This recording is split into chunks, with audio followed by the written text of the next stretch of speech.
Welcome to the SSPX podcast and to the SSPX interview series. Today we're speaking with Father William MacGillivray on a topic that has gained renewed attention in recent days, the question of a possibility of a heretical pope. What happens if a pope speaks heresy? This has been a topic of controversy over the course of the pontificate of Pope Francis, and it has only grown following a recent audience given by the Holy Father. So we're going to look at the statement he made during this general audience. Was it heretical? And if it was, then what does that mean? Does it mean he loses the papacy automatically? Many saints and theologians have discussed this issue over the centuries, but only in a theoretical manner. So is there a theological or a legal basis for the Pope losing his office? This is the longest interview we've done because it is such a complex topic, but Father MacGillivray has put together a comprehensive overview so we can determine once and for all how Catholics should view the possibility of a heretical Pope. Let's join Father now. Well, Father MacGillivray, thank you for joining us on this special episode of the SSPX podcast. How are things going up in the school around this time of year, Father? Very well, thanks. We're still in the middle of winter, so it was a good negative 20 degrees out this morning, Celsius, of course, when I went to get into the car to drive to St. Peter's and say Mass. But we are heading towards the end of the third quarter, and the finish line is in sight. Great. Well, it's always good to have that last little bit set. Absolutely. Something to look forward to. That's right. Well, Father, we wanted to have you on to talk about something that has been in the news recently. There was a general audience of Pope Francis where he said some surprising things about the communion of saints. Mm-hmm. And it has caused some controversy. It has caused a lot of discussion, especially online, shocking, among traditional Catholics, among conservative Catholics. And this is just one more in kind of a long line of some of these statements from Pope Francis that leave many people scratching their heads, maybe even doubting the papacy. Bottom line, it has come out and it is something that has caused a lot of people to start to move further along the line of being sedevacantist if they weren't already there. So we wanted to have this discussion with you, Father, and basically ask the question, how do we understand these sorts of statements, and in particular, this statement recently made by Pope Francis? So I don't know if you want to read it, Father, if you'd like me to. Yeah, so I'd be happy to just read the essential parts of the quotation, which I think we're all familiar with. It's from a general audience that Pope Francis gave on the 2nd of February of this year. And he made some rather shocking statements. He said, for example, that the church is the community of saved sinners. This is a beautiful definition. No one can exclude themselves from the church. We are all saved sinners. So that seems to be denying the truth taught by the ordinary and universal magisterium that not everyone belongs to the Church of Christ, but rather only the baptized who continue to profess the Catholic faith and submit themselves to the authority of the Roman Pontiff and those bishops in communion with him. So that would seem to be a denial of the the common and universal teaching of the Church regarding membership. And then Pope Francis goes on to say certain other troublesome things, such as that, so he says, "Let us consider, dear brothers and sisters, that in Christ no one can ever truly separate us from those we love, because the bond is an existential bond, a strong bond that is in our very nature. Only the manner of being together with each of them changes, but nothing and no one can break this bond." And then he poses a rhetorical question to himself. The question is, "Father, let us think about those who have denied the faith, who are apostates, who are persecutors of the church, those who have denied their baptism. Are these also at home?" Meaning at home in the church. And he responds to this rhetorical question, "Yes, these too, even the blasphemers, everyone, we are brothers. This is the communion of saints." So those are his statements, and once again, they seem to be openly heretical. We can recall, for example, a definition of the Council of Florence, that those not living within the Catholic Church, not only pagans, but also Jews and heretics and schismatics, cannot become participants in eternal life, but will depart into everlasting fire, which was prepared for the devil and his angels, unless before the end of life the same have been added to the flock. And that statement of the Council of Florence, a solemn definition, does seem to make very clear that heretics and schismatics are outside the church. And that's precisely what Pope Francis seems to be denying here. So it does seem, certainly on face value, to be heresy, yes. I was just going to say, I mean, we have some of these statements, and this is not, like I mentioned at the very beginning, this is not the first sort of statement made by Pope Francis that is troublesome. Is that correct? Absolutely. So we've already seen various things, including his well-known document Amoris Laetitia, that motu proprio, in which many men of the church saw various heresies. We can mention, for example, the Correctio Filialis that was signed by various priests and even bishops in the church, including Bishop Fillet. And the authors of that document, the Correctio Filialis, identified at least 7 heretical propositions in Pope Francis's motu proprio Amoris Laetitia. So no, this is not new to the pontificate of Pope Francis, and that's one initial observation that I would make, is that the most recent statements of his that have shocked some people, they're not necessarily that much worse than other things he's already said. So, and what we're doing, just to kind of give a guideline here, we're looking at this statement, we're looking at some of the other statements, we're looking at some other statements from other pontificates as well, and then we're going to kind of try and understand what does this mean. Well, so just to kind of give you a guideline of where we're going with this. Exactly. So I wanted to point out what Andrew is already hinting at, is that if we want to be logically consistent with ourselves, now does not seem like the time to say, okay, that's it. We've lost the papacy. Because we can even look back at statements that Pope Francis's predecessors have made, which are apparently just as heretical as these last ones. Even on this topic of membership in the church and hope of eternal salvation, we can mention certain statements by Pope John Paul II, in which he seems very clearly to be attributing some kind of participation in Christ, a state of sanctifying grace, hope of eternal life, not only to the just or the members of the church, but to all men whatsoever from the first moment of their conception. He is very explicit. So, for example, I would quote for you his encyclical Redemptor Hominis, in which he says that each one is included in the mystery of the redemption, and with each man, Christ has united himself forever through this mystery. Man in all the fullness of the mystery in which he has become a sharer in Jesus Christ, the mystery in which each one of the 4,000 million human beings living on our planet has become a sharer from the moment he is conceived beneath the heart of his mother. And so there, we may well ask, in what way is every person from his conception already a sharer in Jesus Christ and forever? In what way are the damned, for example, sharers in Jesus Christ? It's hard to see how that could apply to the damned. And so is Pope John Paul II denying that the doctrine that hell exists and yes, there are some people in it. So that's a problem. And if we're in doubt as well as to his meaning, we find an even more explicit statement in his message to the peoples of Asia, which he gave on the 21st of February, the year 1981, in which he said that in the Holy Spirit, each person and all peoples have become, by the cross and the resurrection of Christ, children of God, participants in the divine nature and heirs of eternal life. So he says that of each person and all peoples. And when you say participants in the divine nature, you mean in the state of grace, because those two have always been inseparably associated. It's by sanctifying grace that we become partakers of the divine nature.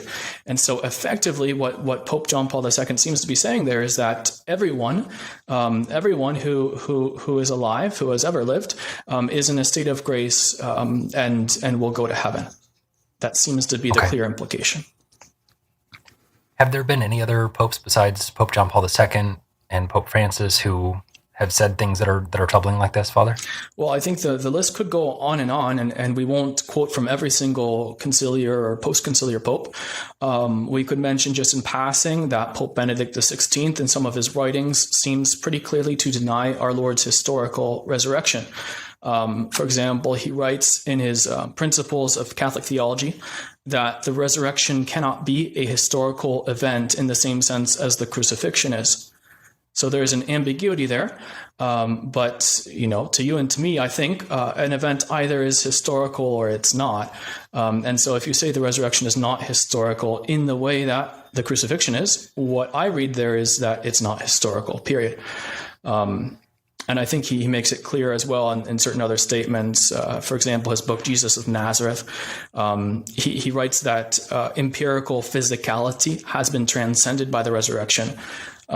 Jesus appears suddenly in the midst of the disciples in a physicality that is no longer subject to the laws of space and time. Now, when you say no longer subject to the laws of space and time, I say, well, outside of history, not real history. There, Pope Benedict XVI, who's regarded as the most conservative and doctrinally sound of all the popes since Vatican II, there he seems quite clearly, and on more than one occasion, to be denying the historicity of our Lord's resurrection. So the bottom line here is that I don't think that we can consistently or coherently single out Pope Francis alone and say he's the problem, the others, his predecessors, were okay. No, that's not true. So what we're doing today, Father, is looking at this from the stance of, it seems to be that many people are looking at these statements and saying there's no other option other than the Pope is a heretic. There is no Pope. We are in a period of sede vacante, meaning the seat is empty. There is no Pope, because as soon as the Pope is saying this stuff, it's heretical. He cannot be the Pope anymore. And what that does is it does solve a problem. And it solves the problem, meaning it makes it so that we don't have to be scandalized by these very concerning statements from the papacy, whether from John Paul II, Benedict XVI, or Pope Francis. It solves that problem. We don't have to worry because he's not the real Pope and he's not saying that. Exactly. But does it cause any other problems? Well, for sure. So what follows immediately from this, if we apply this kind of principle not only to Pope Francis, which is what I might call jokingly a kind of micro sedevacantism. So sedevacantism applied, to one Pope in isolation. But if we apply it on a large scale, what I might call macro sedevacantism, going all the way back to Paul VI or John the 23rd, there are a lot of big problems that result from that, which I argue would be even, let's say, a greater challenge to face up against than simply the problem of popes who say heretical things in public. So, we can immediately infer a number of things, which we can go through and prove from certain magisterial texts. But the main problems that arise are that there seems to be, if there hasn't been a pope since John the 23rd, or since Pius XII, who died in 1958, then that's 63 years since then that we've had no valid pope. And what would follow would be a loss or interruption in what we call apostolic succession. We'll get into that. And this would lead to the total disappearance of the visible hierarchy and the living magisterium. And these things are essential to the constitution of the church that Jesus Christ, our Lord, founded. And so there's no question that those consequences are inadmissible. As Catholics, we can't say that. Father, what do you mean by the living magisterium, and why is that so important? Well, it's a term which is very much abused nowadays, but nevertheless, in itself, it's a traditional term. Pope Leo XIII, in fact, in his encyclical on the Church, Satis Cognitum, wrote that Christ instituted in the Church a living, authoritative, and permanent magisterium. And the word permanent means permanent. It means that at all times the church will have a living magisterium. And by living, we mean that the magisterium of the church is not just the collection of council documents and texts. It's not a stack of books, but rather the magisterium is as well living men who here and now teach the faith. And so if we say that right now there are no popes, there is no pope, and there are no bishops who have been legitimately, validly appointed to their sees, then we do not have a permanent living magisterium. Okay. We can also mention, of course, Pius the 11th, in his encyclical Mortalium Animos, says that the teaching authority of the Church is daily exercised through the Roman Pontiff and the bishops who are in communion with him, which emphasizes that this is something which is supposed to be without interruption. Okay. So that's the first part of the statement that you said earlier. There are three problems with going into the sedevacantist argument or camp or taking this position.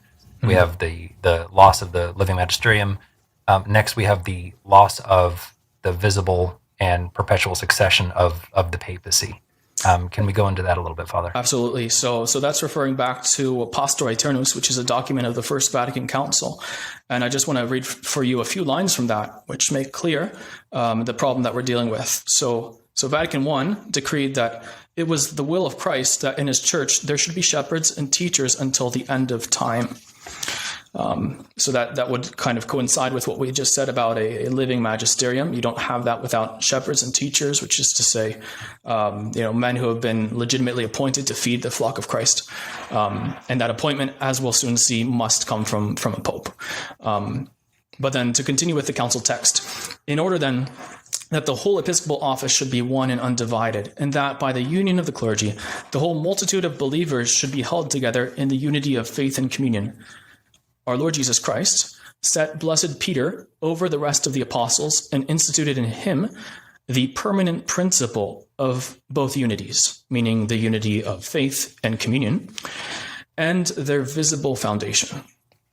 So Pope Peter St. Peter and his successors, the popes, are the permanent principle of the church's twofold unity and their visible foundation.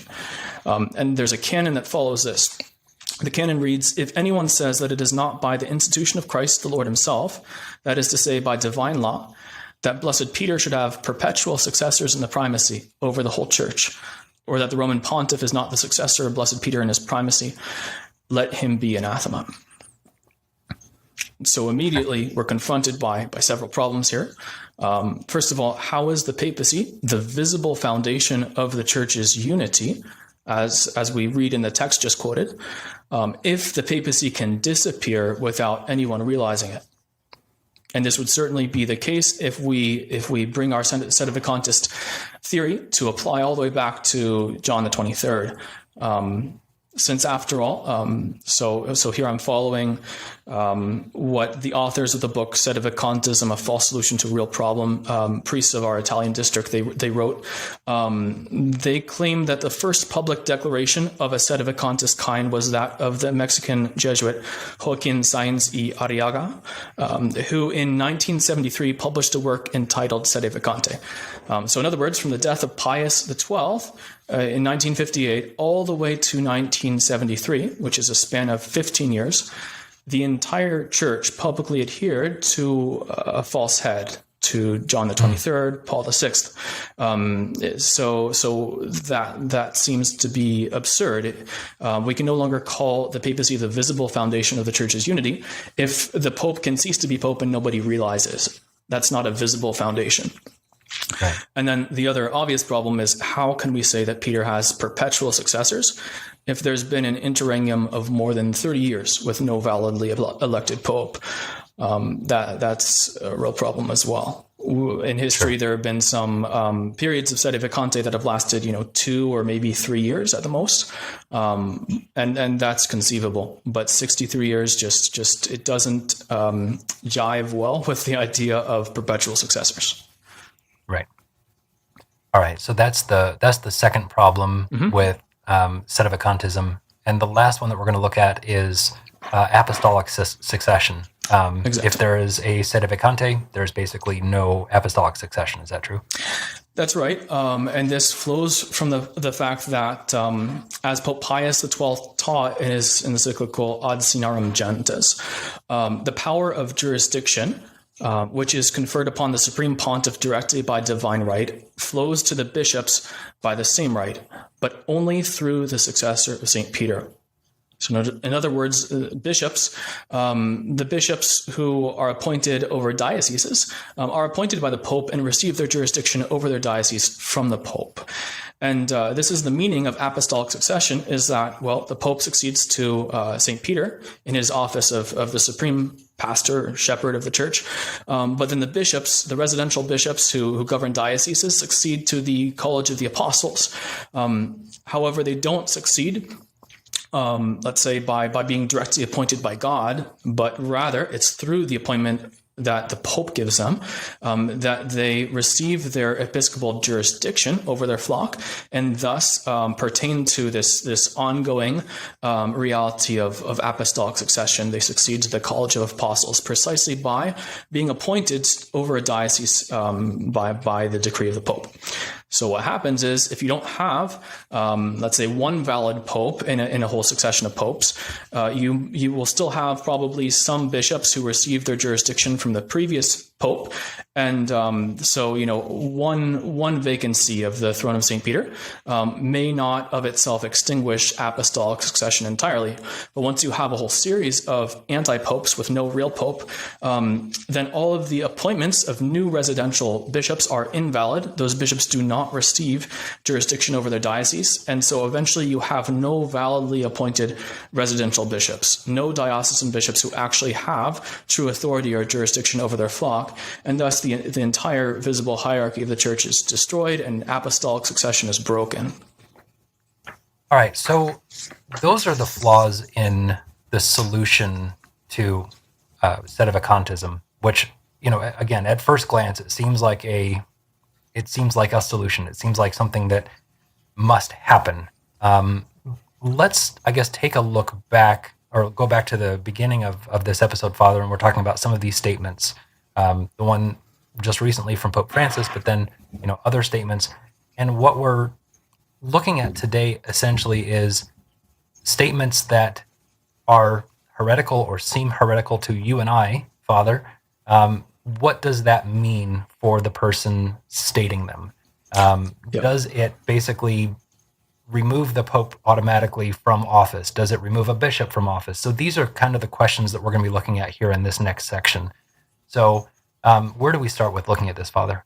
Okay, well, great question. So first of all I've done so far is just to point out the absurd consequences of what happens if we take a certain thesis or belief. We'll say the thesis here is that as soon as a prelate, a leader in the church, a bishop, or the Pope himself, as soon as he starts to make heretical statements publicly, then he loses his office without need of any, canonical warnings on the part of his legitimate ecclesiastical superiors, without need of a sentence, declaring to the church that he's a heretic. Boom! As soon as he's said some publicly heretical things, he loses his office ipso facto, or automatically. Okay. That's the thesis that we're dealing with here, and so far we've just shown that if we apply it in strict rigor to the last however many number of popes, we end up with absurd consequences. And so this is just an initial kind of warning sign that we have to say, wait a moment, are we really sure of this thesis?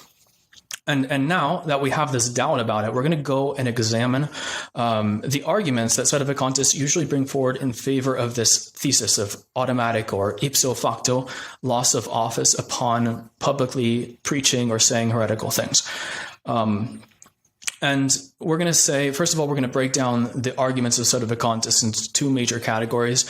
They argue for this thesis by canonical arguments, as well as by more strictly theological arguments. And so I think it will be helpful to deal with these one at a time. First of all, the canonical ones, then getting into the theology itself of what heresy is and what kind of heresy would separate you from the church or make you lose your office.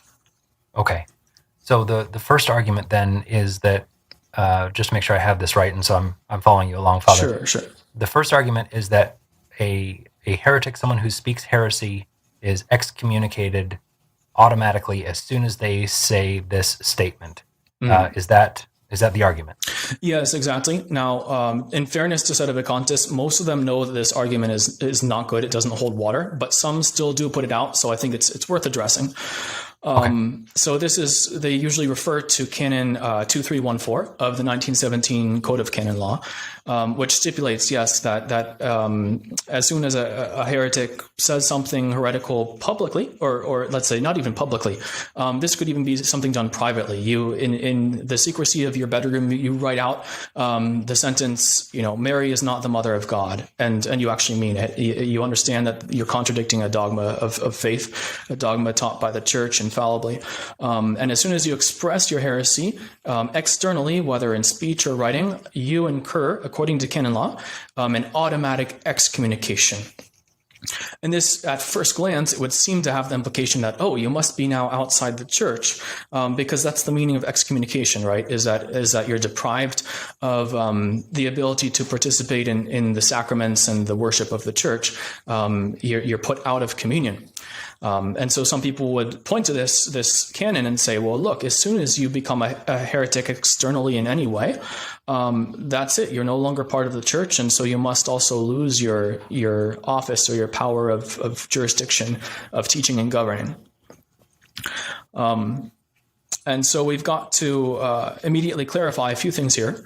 The first is that theologians commonly teach that excommunication puts a person outside the body of the church only after he has been denounced by name as someone to be avoided. This is what we call in the 1917 Code of Canon Law an excommunicatus vitandus, someone who has been excommunicated and declared by name. There's been a statement issued by competent authorities saying this person is a heretic and all must avoid him.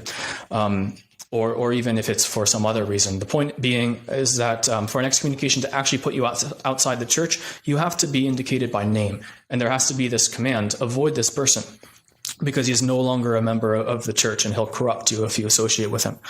Okay. So not every excommunication puts you outside the body of the church.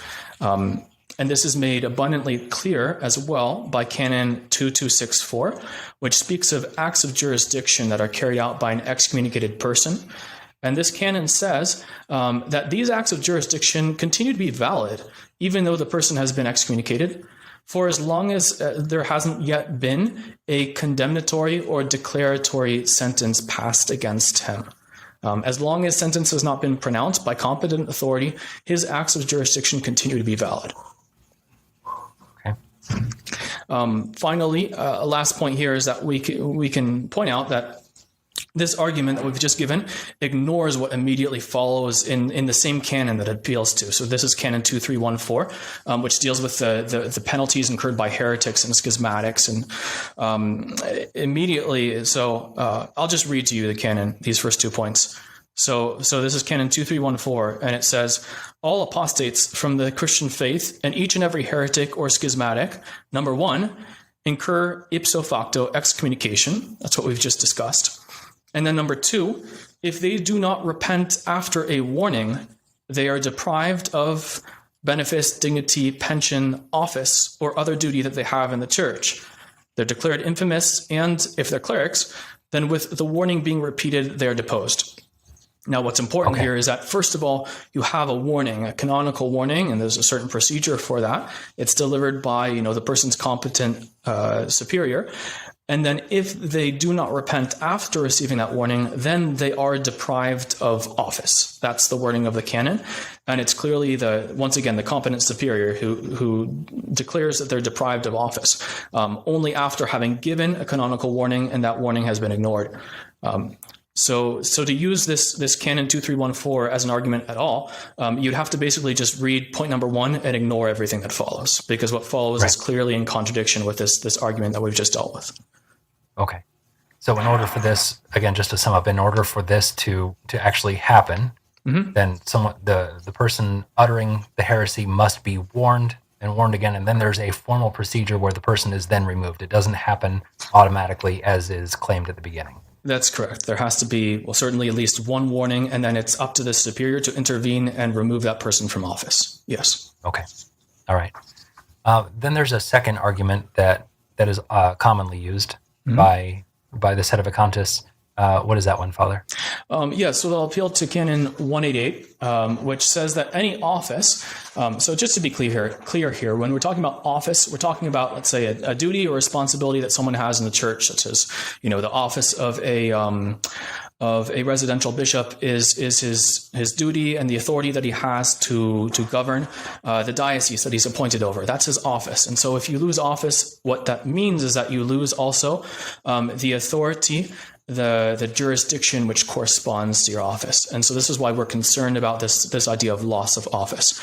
Right. And this Canon 188 says that any office becomes vacant upon the fact and without any declaration by tacit resignation recognized by the law itself. If a cleric, and it lists a number of things that could happen. Number 4 is if a cleric publicly defects from the Catholic faith. Then, as the canon says, his office becomes vacant upon the fact and without any declaration. And so Sedevacantist will point to that and say, well, look, these popes, they have already, by their publicly heretical statements, they have publicly defected from the Catholic faith, and therefore there's no need of a declaration. They automatically lose office without a declaration according to this canon. Okay, seems compelling. Well, yes, it does at first glance. But we have to, first of all, recognize that to publicly defect from the Catholic faith does not mean merely to say heretical things publicly. This means really to leave the church, usually by joining a heretical sect, or at least to renounce the Catholic faith directly as such, to say, I'm no longer Catholic. I no longer believe what the church teaches. And we can find some indications of this. First of all, in the fact that this is a form of tacit resignation, as Canon 188 says. And tacit means, silent, not being said expressly. Tacit resignation implies, though, that there's no longer a will to hold office. That's what it means when you resign. So this is a way of resigning from office without explicitly saying that. And someone who expressly renounces the faith of the church does make it clear, without necessarily saying so explicitly. He makes it clear to all that he's no longer interested in acting as a representative of the church and teaching in the church's name. And everyone's going to be able to recognize this. I mean, that's why no declaration of loss of office is needed, because the intention to abandon the office is manifest. And this has certainly not been the case with the conciliar popes. Pope Francis still claims to represent the Catholic Church. He still claims to believe the Catholic faith and to teach it, even if many of his utterances do contradict church doctrine. He still does claim to represent the church, to teach the Catholic faith, and to believe it himself. He claims that, and so we can't say that he's publicly defected from the Catholic faith. The other point here is that we have to interpret Canon 188 in the light of the other canon that we've already mentioned, the one that deals specifically with heretics and the process of dealing with their heresy. And this canon, 2314, is much more explicit about the steps that should be taken. And so we ought to interpret what is ambiguous in Canon 188 in the light of what is very clear in Canon 2314. And if any public heretical statement resulted automatically in loss of office, there would be no need for the canonical warnings that are foreseen in Canon 2314, for section number 2. And it would not be necessary for the competent superior to deprive the heretic after a warning of his office if he's already forfeited it automatically. So that just doesn't make sense. We have to reconcile these two canons, and we should interpret the one that has some ambiguity in the light of the one which is very clear. Moreover, the same canon, 2314, in number 3, explicitly mentions Canon 188 and gives a kind of interpretation of it.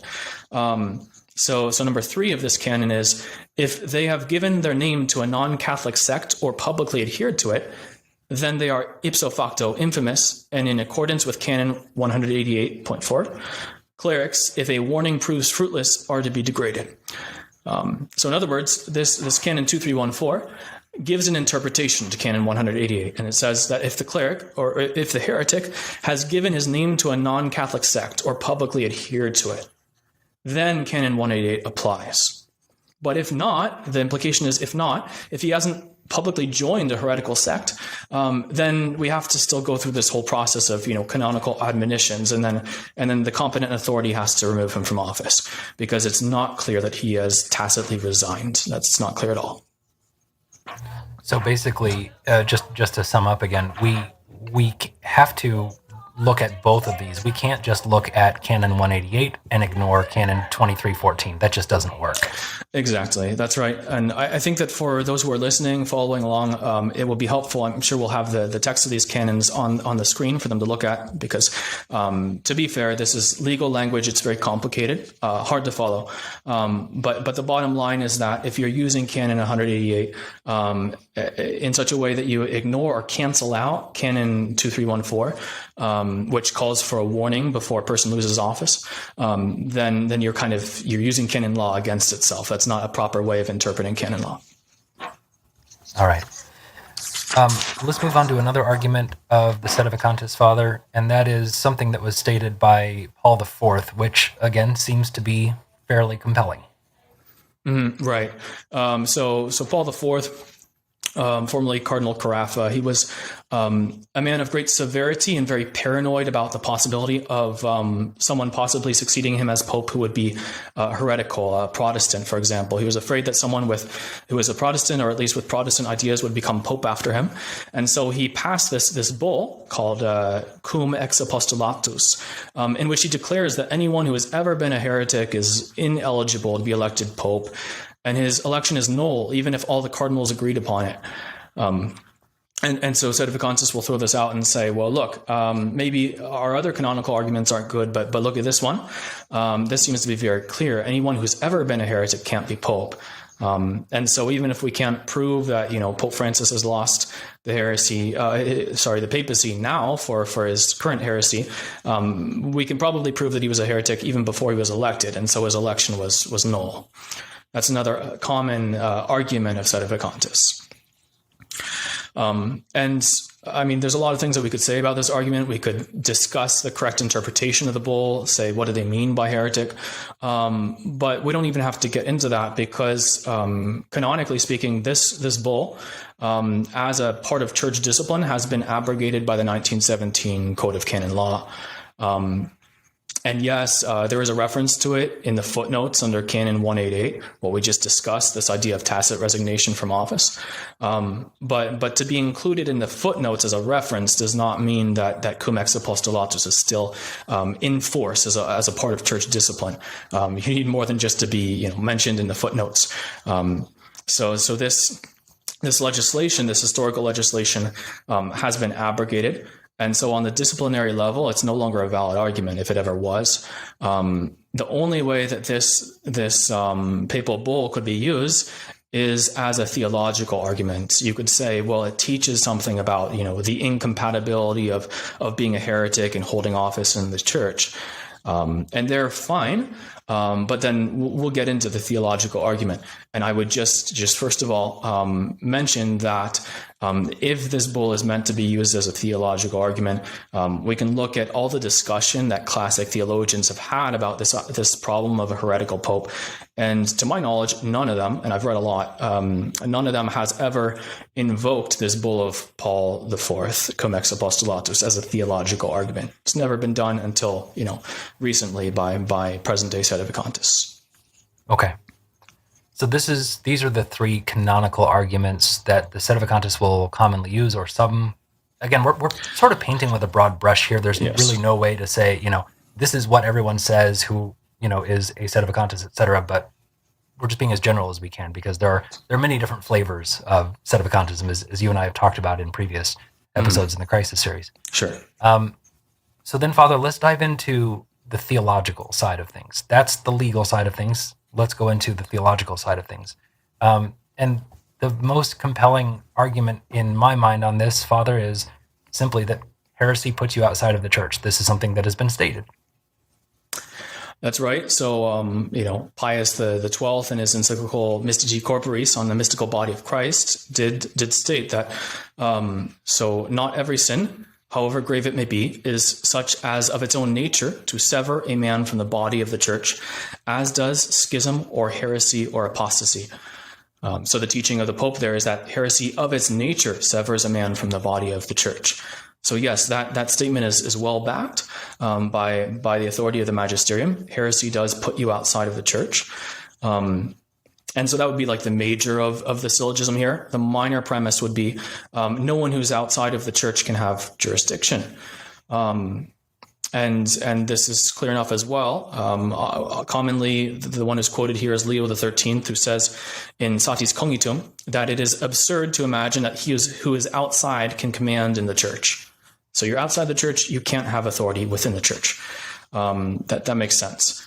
And the conclusion that follows from these two premises is that heretics must lose their jurisdiction by the very fact of becoming heretics. There's nothing further that needs to be done.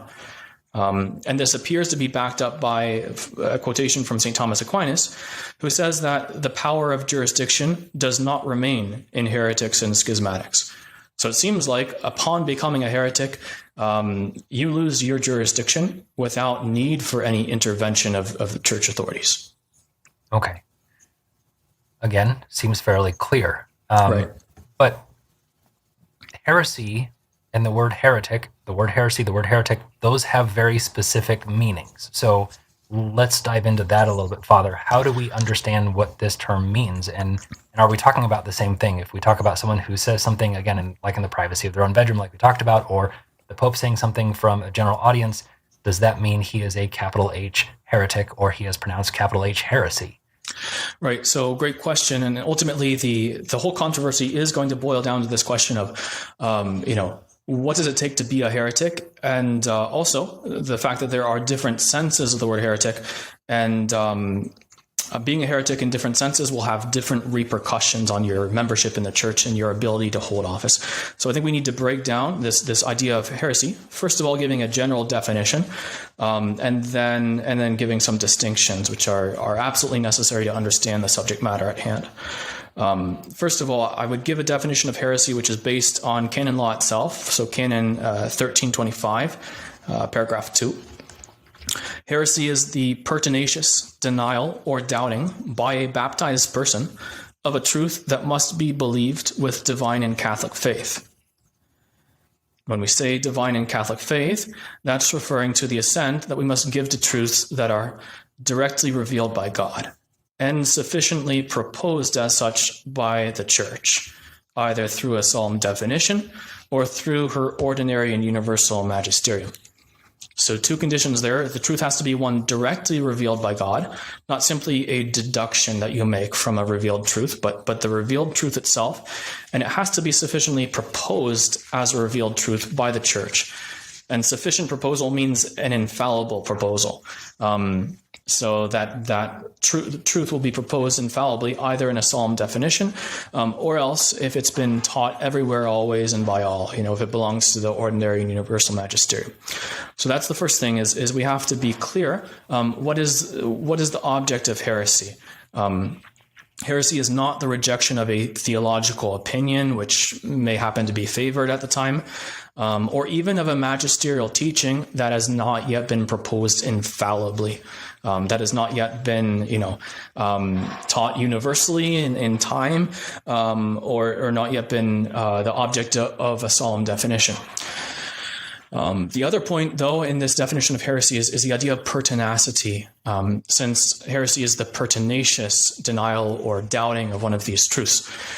And pertinacity means here contempt of the Church's magisterium as an infallible rule of faith.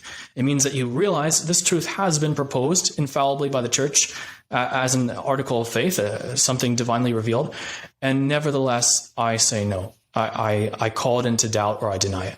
That's pertinacity. All right. There are different kinds of heresy as well. There's what's called material heresy and formal heresy. What are the distinctions there, Father? Right. So that's based upon whether there is pertinacity or not, because it's possible to deny a truth of faith without realizing it, and then you're a material heretic. Whereas formal heresy is when you deny the truth of the faith and you know that you're doing it. But then this is subject to a further subdivision because we can speak of this pertinacity or formal heresy insofar as it's known in the internal forum. Meaning, in the conscience of the person himself who's a heretic, and insofar as his conscience is manifested in the tribunal of confession. Now, the church, her governing authority, her hierarchy, does not judge the internal matters of the soul. It's only the confessor, the minister of the sacrament of confession, who, upon hearing confession, judges if this soul is guilty of formal heresy or not. But the church doesn't enter into the internal forum in her regular governing of the church. Then there's pertinacity when it's brought to the external forum. That is to say, the governing of the church in what we can see and observe of people's actions and their words and so on. And this kind of pertinacity in the external forum is manifested especially by being stubborn or obstinate in the face of canonical warnings.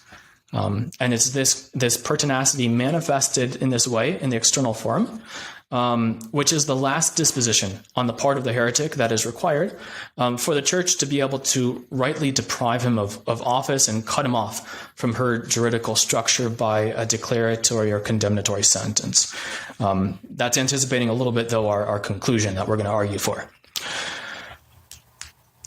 I'll just jump ahead then. The last division of heresy, and the most relevant one here in this question of jurisdiction, loss of office, is the division of heresy into occult or manifest. And heresy is divided this way depending on whether the fact of heresy, that is the existence of a heretical statement, and the pertinacity of the heretic, his obstinacy, his ill will, whether these things have been sufficiently established in the external forum. If they have not yet been sufficiently established, then the heresy is occult. But if they have, it's manifest. And we have a little bit of help here from canon law. Canon law specifies that a crime is considered to be materially occult or hidden if the delict, meaning the bad deed itself, is hidden, but it's formally occult if imputability is not known. In other words, if I say, let's say I say in public, Mary is not the mother of God, then certainly the delict, the bad statement itself, is public. It's well known, particularly if it's broadcasted by the media or something. But it may still remain. The crime itself of heresy may still remain formally occult if it's not clear to people that I'm actually guilty of rejecting the church's teaching authority. Because maybe I'm a catechumen or I was never properly instructed in the faith. Catechumen, let's forget that example because you have to be baptized to be a heretic. Sure. But let's say I've never been properly formed in the faith, and so I don't realize that I'm contradicting church teaching. Then in fact I don't have that formal heresy, or I don't have pertinacity. And so it's possible for the fact of a heretical statement to be well known, that's public or even manifest, but the culpability, the imputability of the crime may still be hidden. And much of the controversy that we have with Sedevacantists surrounds this question of what conditions are required for the crime of heresy to be manifest, not only materially as to the fact itself of an objectively heretical statement, but formally as to its imputability in the external forum. Okay. So bottom line, we don't, if someone is saying that in the public sphere that Mary is not the mother of God, we may not know specifically that what their intention is by saying that we may not know whether or not they have this hatred for the magisterium of the church, just to put it in simpler terms. Sure. I mean, and with that example, it's pretty hard to think of a way that they could be ignorant of the fact that this is official church teaching. Sure. It probably would have been better to choose something else which is not as obvious. But it is possible that someone could deny a dogma of the church without realizing that it's actually a dogma. They could think that it's just a theological opinion. They could be completely unaware of the fact that the church has definitively taught this thing that they're denying. And that would be material heresy. All right. So we've looked at material and formal heresy. We've looked at occult and manifest heresy. If someone were to be one of these types of heretics, what effect does that have on any sort of membership that they may have in the Catholic Church? Yes, good question. Well, what theologians normally talk about here is the distinction between occult or secret heretics and then manifest ones, which is what we were just discussing. And while it's true that occult heresy does put you outside of the church in some sense, we gather that from the words of Pius IX in his bull Ineffabilis Deus when he's defining the Immaculate Conception.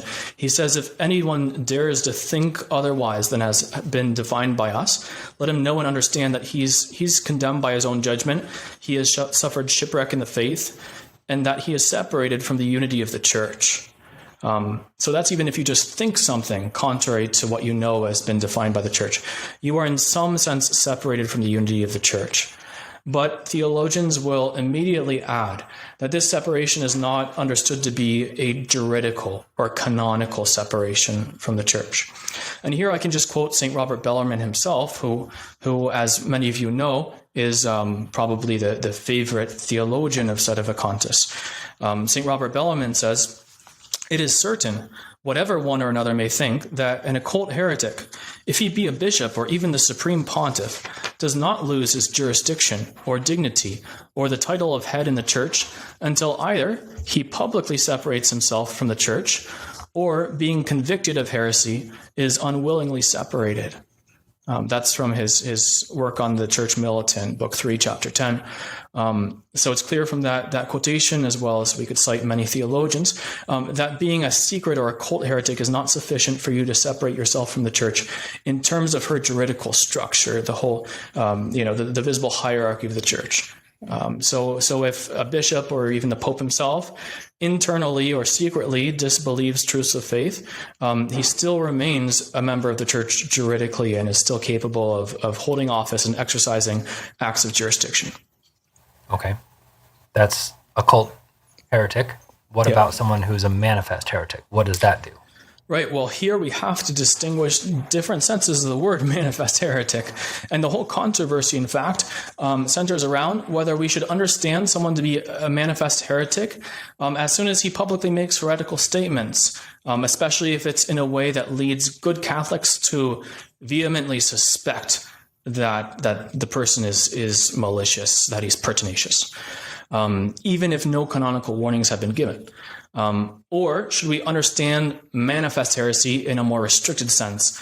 That is to say that the canonical warnings have been given, and even a sentence has been issued by the authority of the church declaring the person a heretic. Then there's no question that man is a manifest heretic once sentence has been given by proper authority. And all theologians would certainly concede at that point that the man is outside of the church juridically, that he is no longer capable of holding office. But the whole point of contention here is whether a man, before a sentence has been given by the church, before even canonical warnings have been given, can he be considered a manifest heretic simply because his own conduct, his statements in public, bring about this suspicion in the minds of people. And, to return to St. Robert Bellarmine, this does appear to be his position. He says, for example, in his work on the Roman Pontiff, he says that a manifest heretic would be ipso facto deposed, would automatically lose his office, before any excommunication or sentence of a judge. And so he seems to be taking the word manifest heretic in the sense that he's made publicly heretical statements. There doesn't seem to be any way of excusing him. It's a kind of notoriety of fact as opposed to notoriety of law, which is when something has been declared by competent authority. This is without a declaration of competent authority. It's just, you and I looking at the man, it seems obvious to us that he's a heretic from what he said.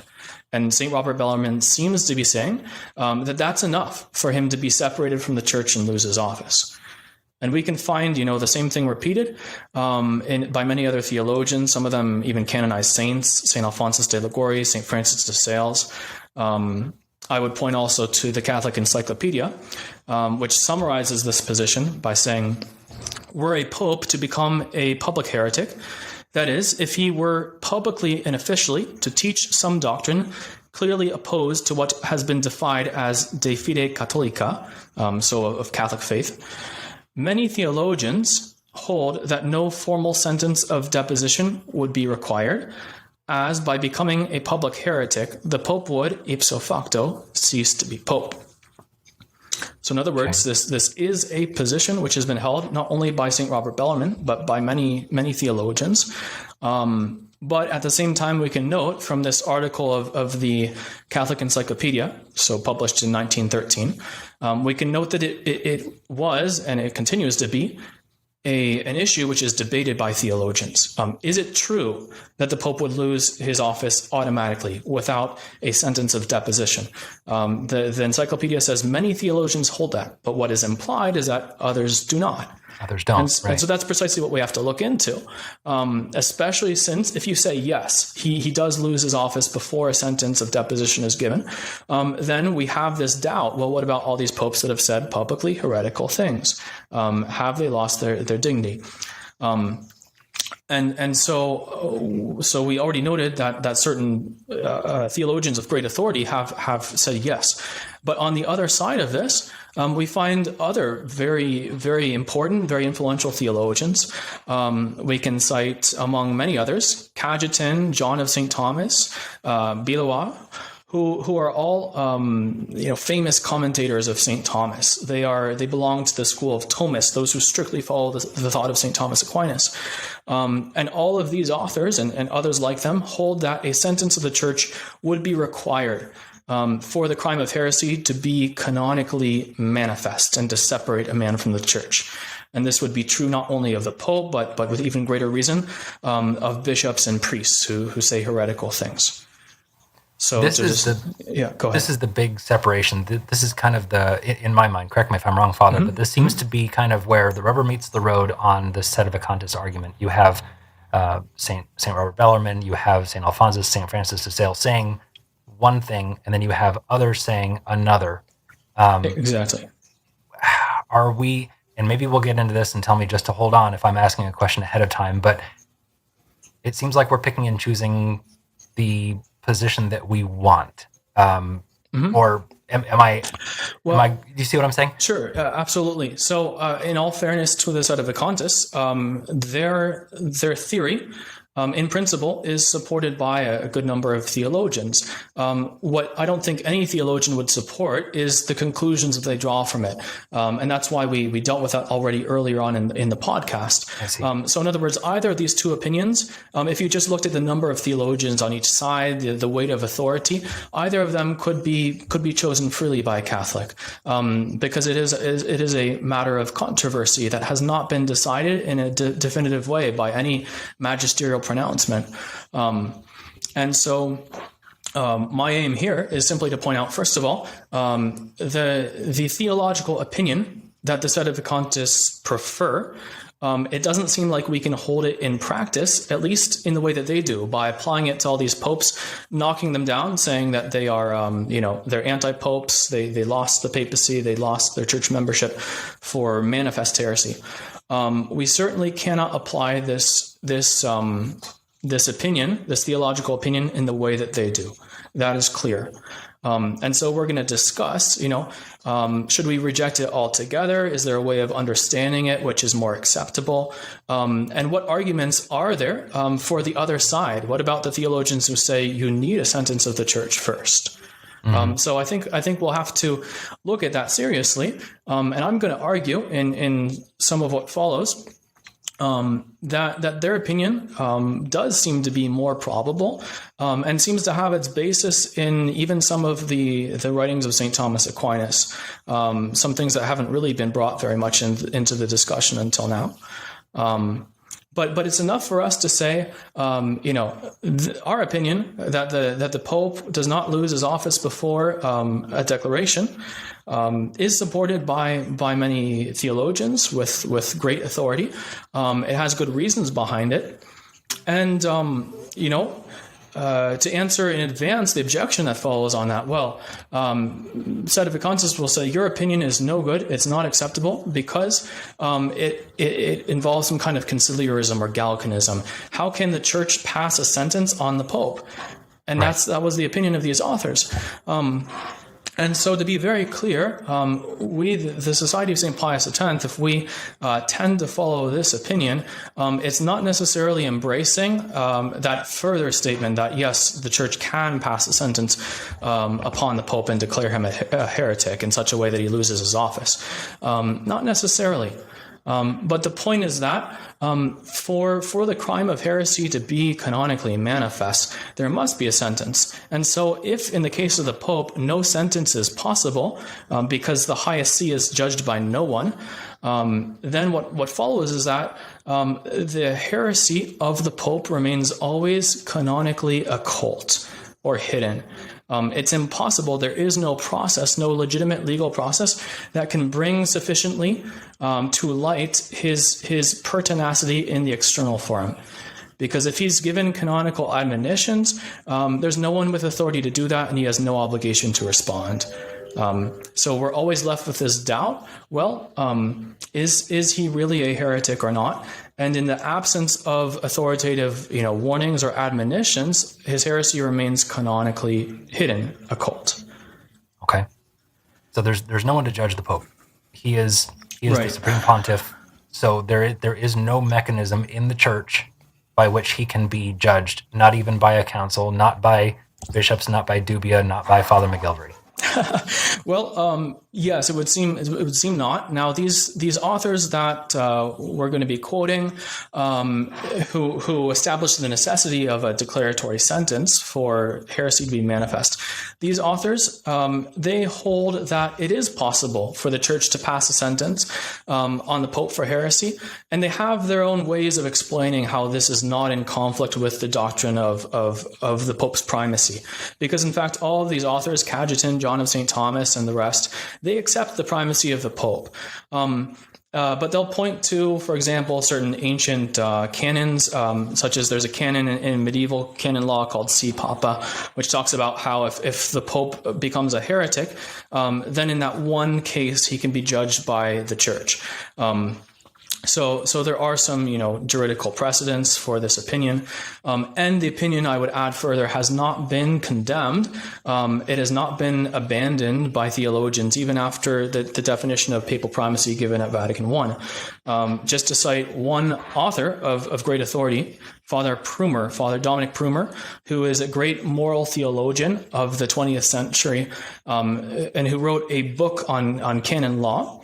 In his manual of canon law, he says that in the case of a publicly heretical pope, different opinions have been brought forth as to how he would lose his office, how he would cease to be pope for heresy. And Prumer cites both Bellarmine, whose opinion we're going to discuss, and then also Cajetan, who's representing this other opinion that you need a sentence, and that a sentence could be passed on the pope. And Prumer continues by saying that, in fact, none of these opinions surpass the limits of probability. In other words, none of these is certain, and they still are, valid opinions. If the opinion of Cajetan were contrary to the definitions of Vatican I, were a denial of papal primacy, if that were clear, then Prumer, who's writing well after Vatican I, could not give any probability to that opinion. But the fact is that he and other authors as well have continued to uphold that this is an acceptable opinion. Even the Catholic Encyclopedia that I quoted for you, its article on infallibility, which touches on this matter tangentially. The Catholic Encyclopedia says many authors think that the Pope would lose his office ipso facto before a sentence of deposition. But the implication is that there are others, even well after Vatican I, who still continue to say, nope, a sentence of deposition is necessary, and even they hold that it's possible. For us, we don't necessarily hold that it's possible because it's not clear how to reconcile it with Vatican I. But what's important is that so what's fundamental to the argument of Cajetan, John of St. Thomas, and the other people that we'll quote is that without a sentence declaring the crime remains canonically occult, canonically hidden. And so that means that if a sentence is possible, if it's possible for the church, let's say an imperfect ecumenical council, a council of bishops who come together in opposition to the Pope, if it's possible for them to give a sentence, to pass a sentence of heresy on the Pope, to declare him a heretic, then he loses office, fine. But if that is impossible, if their sentence would be without any authority, without any effect, then what results is that the Pope remains the Pope. And he does not lose his office for making these heretical statements. So that all makes sense what you're saying, but I am a bit concerned because it seems like we're taking the opinion of some theologians who are very learned, follow St. Thomas Aquinas, etc., but we are dismissing St. Robert Bellarmine. St. Robert Bellarmine is a doctor of the church. He's a canonized saint. His opinions, Father, have to take some weight. So I'm going to push back on you a little bit. How do you just dismiss an argument that seems very well founded from St. Robert Bellarmine? Great question, and this is something that Sedevacantists will often object to us. Precisely this, Cajetan, John of St. Thomas, BOR, Dominic Banyas, and other theologians that you quote. They're not saints. They're not doctors of the church. We have to go on the side of the saints and doctors of the church. But I'm going to point out, first of all, this is not true. We can't say that just because someone is a saint or even a doctor of the church, that all of their teachings must be accepted and followed by us as good Catholics. A very easy example to give of this would be St. Anselm, who is a doctor of the church. And he has an argument for the existence of God called the ontological argument, in which basically he says, God is the most perfect being that we could imagine or conceive of, but is more perfect to exist than not to exist. Therefore, God must exist. It's like a shortcut to proving the existence of God. And he proposed this. He was very serious about it. He thought, how can I prove to unbelievers the existence of God? And this is what he came up with. And he is a canonized saint. He's a doctor of the church. And nevertheless, hardly any Catholic theologian takes this argument seriously. And St. Thomas Aquinas himself, without mentioning St. Anselm by name, he takes care to refute this argument to show that it's invalid.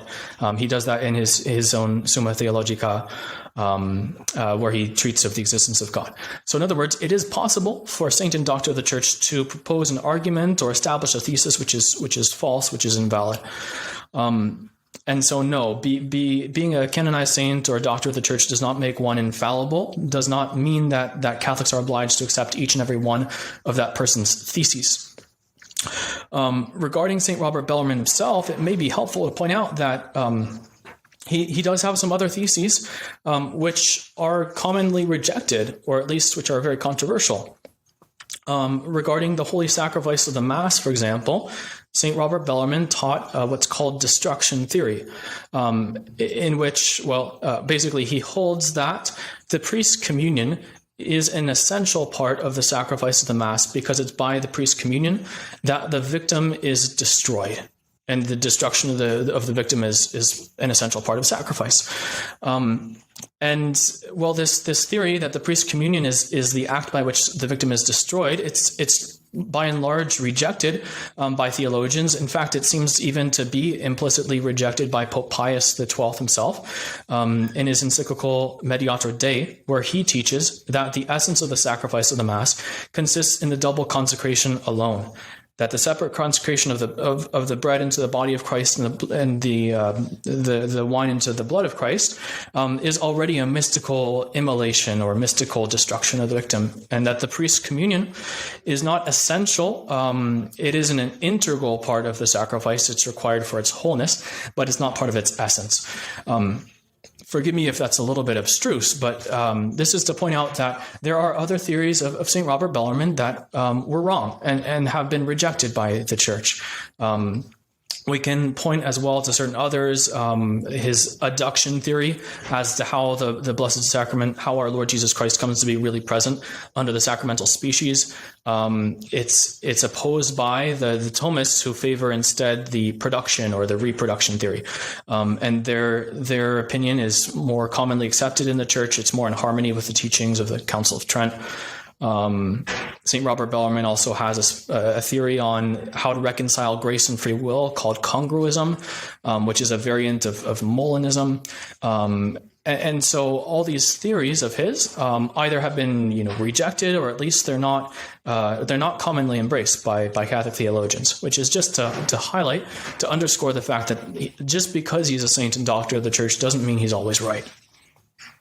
Okay, so then how do we reconcile some of these statements? I mean, it seems like we're casting some doubt on almost all the pronouncements of the saints by saying some of them can be wrong.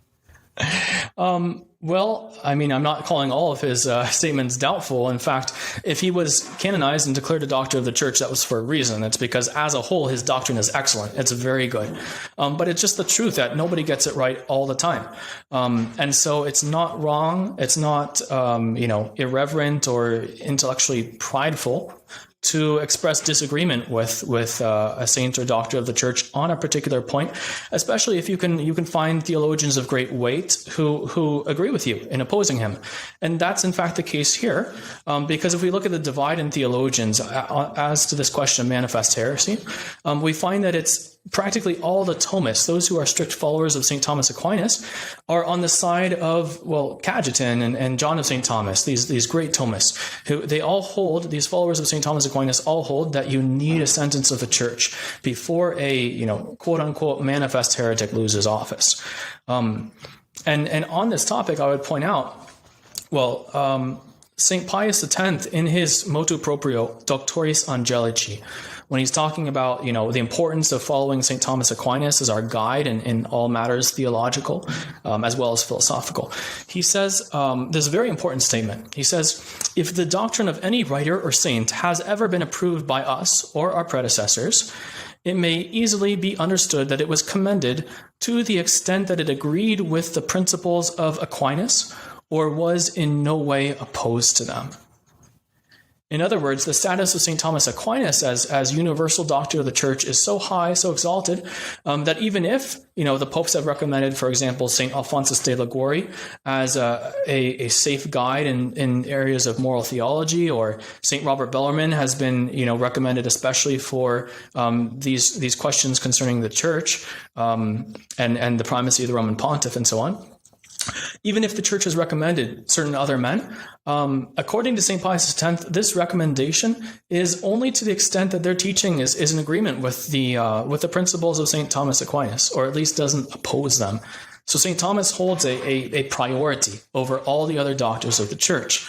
And that's why when you see all the Thomists, all those who follow St. Thomas more closely than any other theologians, when all the Thomists follow one line of opinion in opposition to maybe St. Robert Bellarmine, maybe St. Alphonsus de Liguori, or whoever, just the fact that the Thomists are saying what they're saying is already a strong argument of authority. Okay. So there can be disagreements with a saint and a doctor of the Church. St. Thomas Aquinas holds the primacy. Got it. So Right. Let's look specifically at the arguments of St. Robert Bellarmine, Father. Excellent. What's wrong with them? Okay, well, let's dive right in. So, St. Robert Bellarmine, he argues for this idea that a manifest heretic loses his office, his authority in the Church immediately upon making publicly heretical statements. He argues it in two places. One is where he deals with the ideas of occult and manifest heresy in his treatise on the Church Militant. Another is where he talks about the case of the heretical pope in his treatise on the Roman pontiff. And if we collate these two, passages in St. Robert Bellarmine, we bring them together, we see that in both cases, he uses the same example to prove his point. He points to the example of the heretical patriarch of Constantinople, Nestorius, who preached publicly the heresy that Mary was not the mother of God, and that our Lord Jesus Christ was a human person in whom the Word of God dwelled as in a temple. So Mary giving birth to him was not the mother of God, just the mother of this human person. That was what we call the Nestorian heresy. And Nestorius began to preach these things publicly in his cathedral of Constantinople. St. Robert Bellarmine argues that as soon as he began to preach those things, he lost his jurisdiction, his power in the church. He became a manifest heretic right away, even before he was condemned by the Council of Ephesus, two or so years later. And his entire basis for saying this is from certain decisions of Pope St. Celestine, who was the Pope at the time. And when Pope St. Celestine heard of what was going on, he heard that Nestorius had been excommunicating all of his clergy who were opposing his heresy, that he was punishing them all and trying to force his heresy upon the Church of Constantinople. And Pope St. Celestine wrote to console these clerics, these clergymen who had been excommunicated by their patriarch Nestorius. He wrote to them saying, not to take any account of these excommunications, because from the moment that this man began to preach this heresy, he was no longer capable of throwing anyone out of the church, since he had already shown himself worthy to be deposed. Those are basically the words of Pope St. Celestine. And St. Robert Bellarmine, looking at this example, he says, the Pope is saying that Nestorius was unable to validly excommunicate anyone ever since he started to preach his heresy in public. Therefore, he must not have had his jurisdiction as patriarch. He must have lost it at the moment that he began preaching. And if we want to directly respond to this historical example, we can say, well, it actually doesn't hold water. It's not the only possible explanation for why these excommunications were declared to be null. The obvious reason, in fact, is that they were manifestly unjust. These clerics who were excommunicated by Nestorius, what were they doing? They were opposing his heresy. And if you ask any canonist, and they'll say, of course, an excommunication which is manifestly unjust has no effect. It is null in itself. And so that's sufficient to explain this reply of Pope St. Celestine. You don't have to say that the man has lost his office, that he's lost his jurisdiction. You can just say that these acts of excommunication or other censures that he inflicted on his clergymen, these acts themselves were null. They were lacking in authority because of their injustice. And that's enough. You don't have to say that the man himself lost his authority as such. And in fact, if we look at the historical records, we look at the correspondence between all the men involved in this great historical drama, we look at the Acts of the Council of Ephesus, it seems very clear that Nestorius was considered to hold his office all the way up until the time that he was deposed by a sentence of the council in the year 431. You read through the Acts, and maybe we can, in fact, post some of these, the texts which are relevant to this question. We can post them online. But it actually appears very clear that Nestorius continued to be recognized as patriarch, as having authority, until the council deprived him of his authority by an official sentence, declaring him a heretic and putting him outside of the church. Interesting. Okay. So... But did Robert Bellarmine, or St. Robert Bellarmine, did he, I don't want to say contradict himself, but did he give any other examples that seem to indicate he's kind of holding both positions or both sides?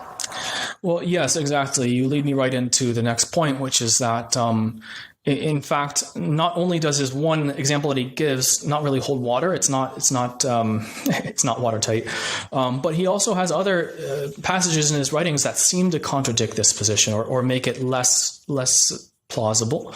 In particular, I would note that when he writes on the notes of the church, he brings forth example of certain churches, specifically the churches of Corinth and Galatia, who publicly taught heresies. And we read this, in fact, in the epistles of St. Paul to the Corinthians and to the Galatians.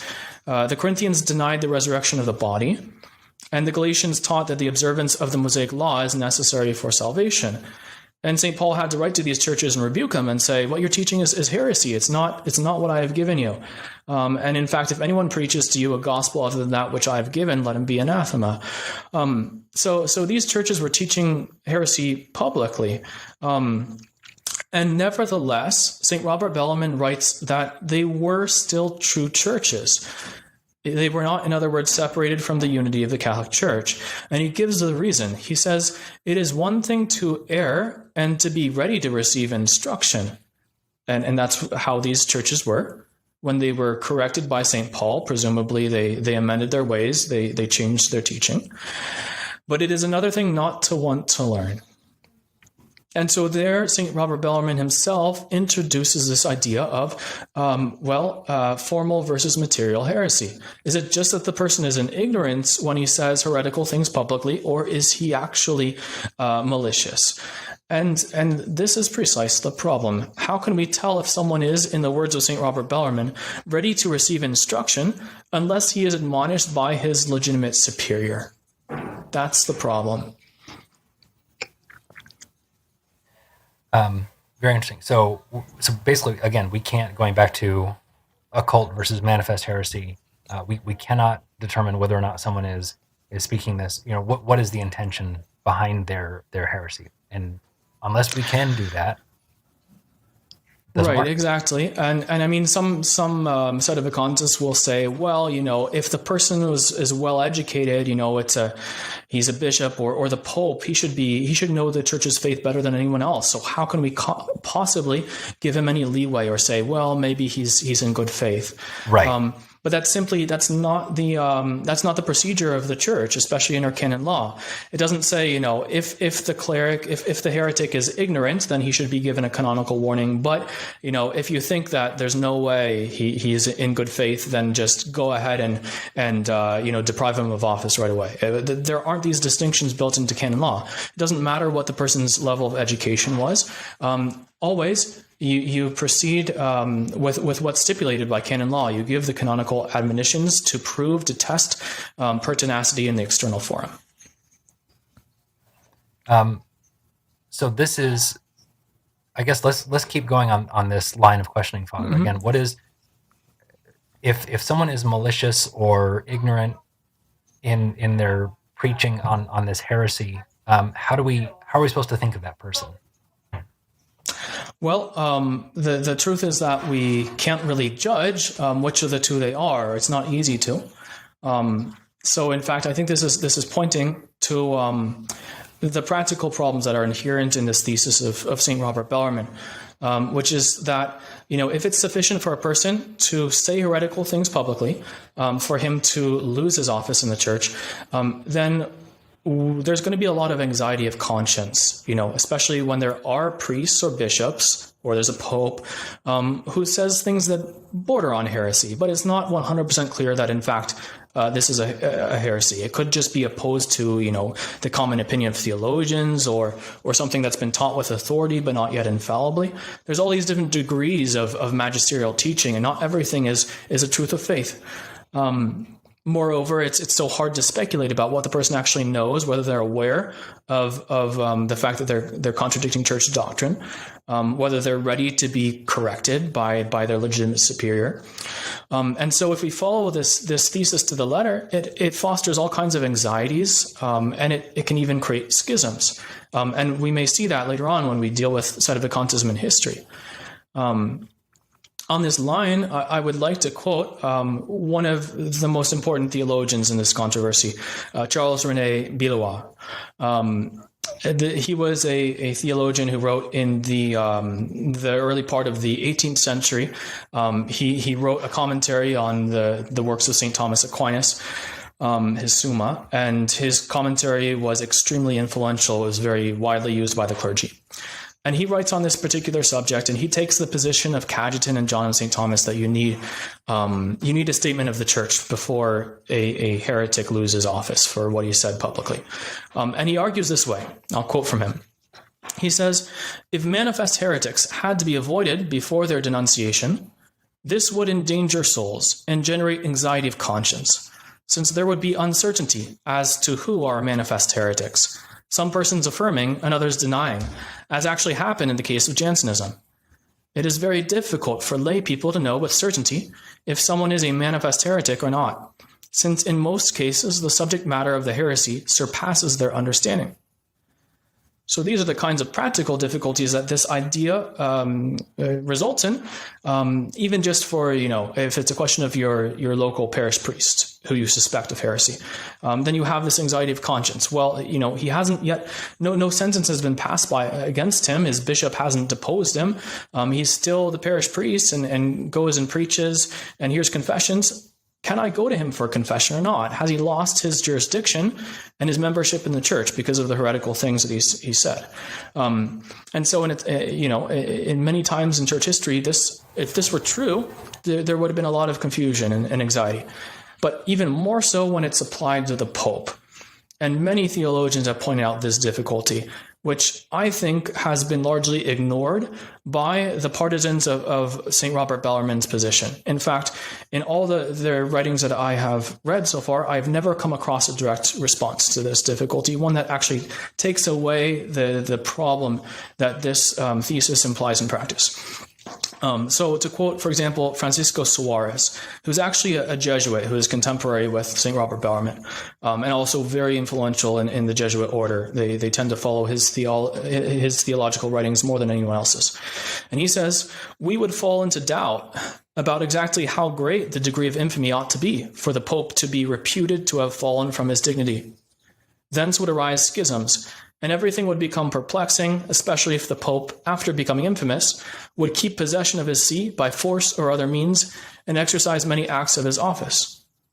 Would these acts be valid? Do we have to pay heed to them or not? There would be all these disagreements in the church. Is the Pope's heresy manifest enough for him to have lost office or not? And some would say yes, and others would say no.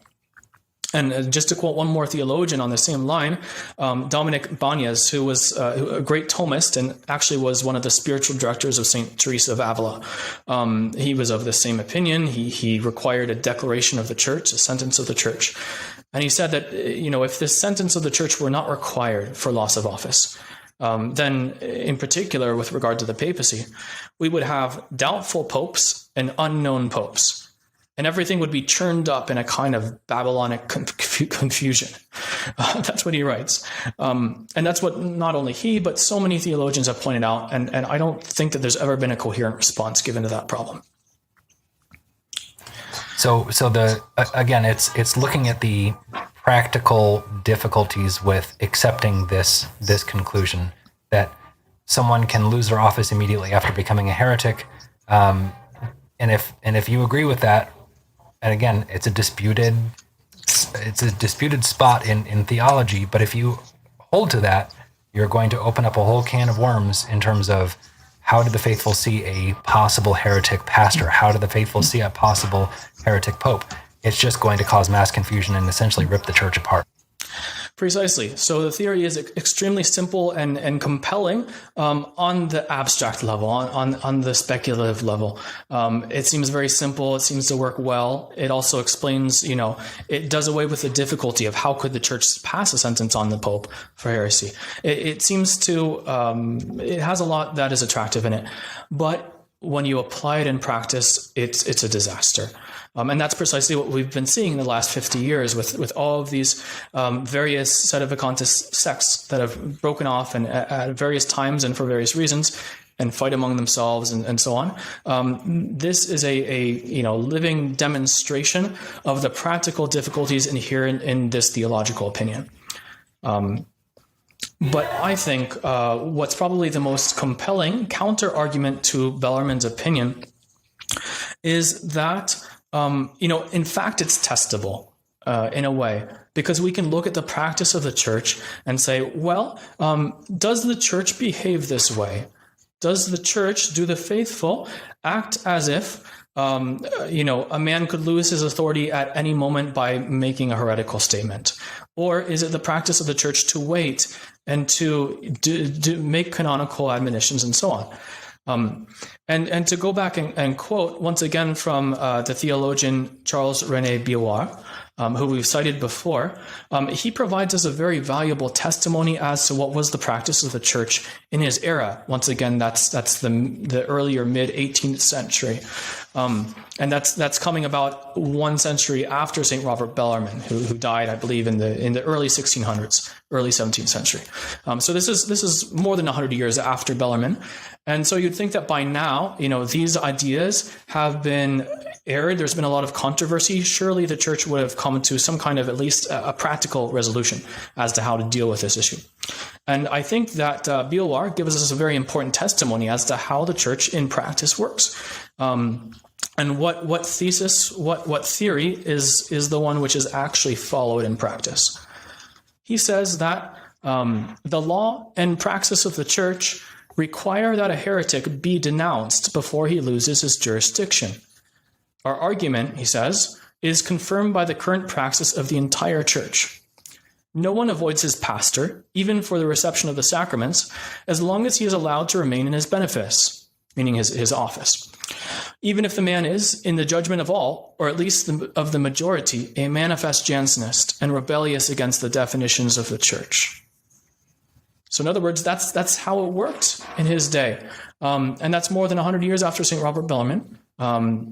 It didn't matter if someone seemed to be a manifest heretic by rebelling against the definitions of the church, by saying heretical things publicly.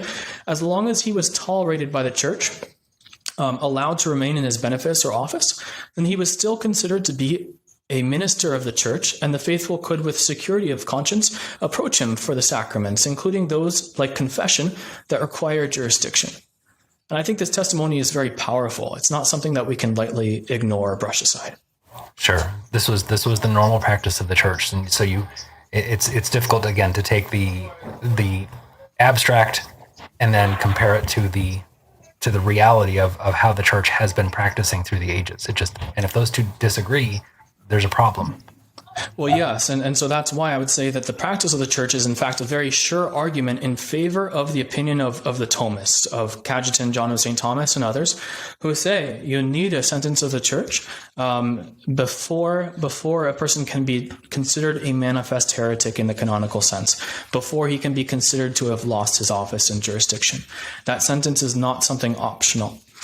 And I would, in fact, say that we can go back farther than BOR or even the contemporaries of St. Robert Bellarmine, such as, Cajetan, John of St. Thomas, who argued against him. We can go back to St. Thomas Aquinas himself.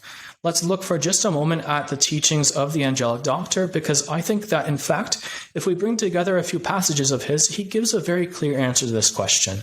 And it becomes very understandable that all the Thomists, all those who are close followers of St. Thomas, have taken the position that they have.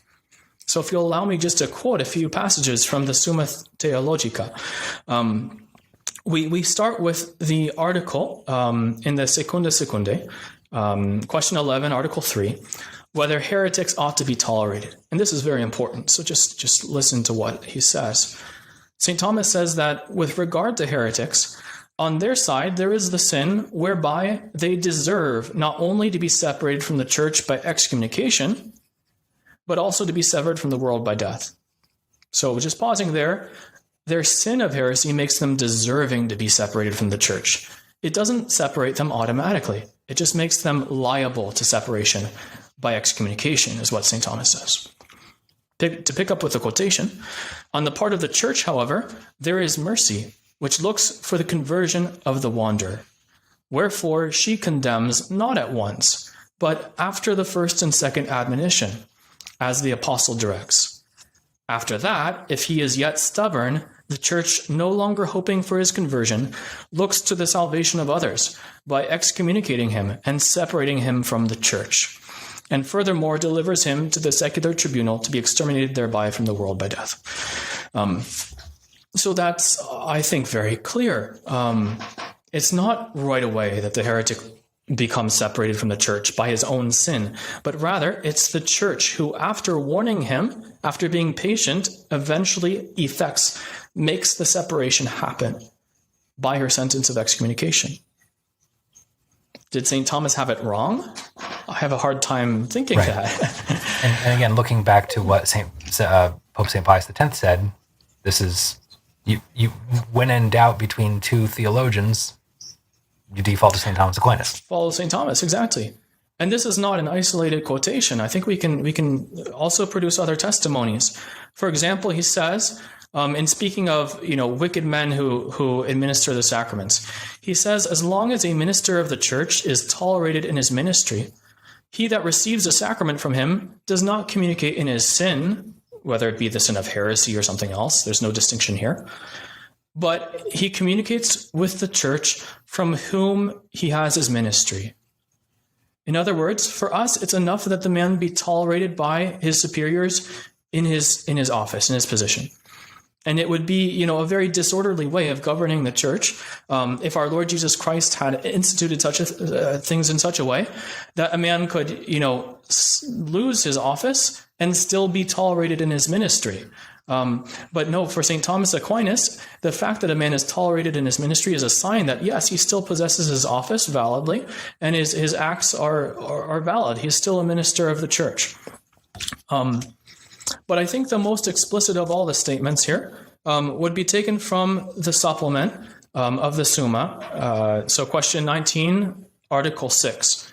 And for those of you who may object and say, well, the supplement was written after the death of St. Thomas Aquinas, this reply of St. Thomas is actually copied from his commentary on the sentences of Peter Lombard, Book 4, Distinction 19, Question 1, Article 2, Questioncula 3. So this is St. Thomas for sure. This is real. And St. Thomas says, since it is by appointment of the church that one man has authority over another, so a man may be deprived of his authority. When you hear authority, you think jurisdiction. This is the same thing. So a man may be deprived of his authority over another by his ecclesiastical superiors. Consequently, since the church deprives heretics, schismatics, and the like of jurisdiction, by withdrawing their subjects from them, either altogether or in some respect, insofar as they are thus deprived, they cannot have the use of the keys, which is a metaphor for this power of jurisdiction. So it's very clear there that it's the role of the church to deprive these men of their jurisdiction, of their authority. And he makes it even more clear in his reply to the third objection, in which he says that sin of itself, and here this includes, the sin of heresy, the sin of schism, sin of itself does not remove matter, meaning the people who are subject to a person's jurisdiction, as certain punishments do. St. Thomas is saying that the punishment that the church inflicts on the heretic does remove from him his flock, those who he had jurisdiction over previously. His sin of heresy does not do that, but the punishment of the church does. The last of these testimonies is regarding whether it's permissible to receive communion from heretical, excommunicated, or sinful priests and to hear Mass said by them. So again, we're dealing specifically with this question of heretics. St. Thomas replies, heretics, schismatics, and excommunicates have been forbidden by the Church's sentence to perform the Eucharistic rite. And therefore, whoever hears their Mass or receives the sacraments from them commits sin. But not all who are sinners are debarred by the Church's sentence from using this power.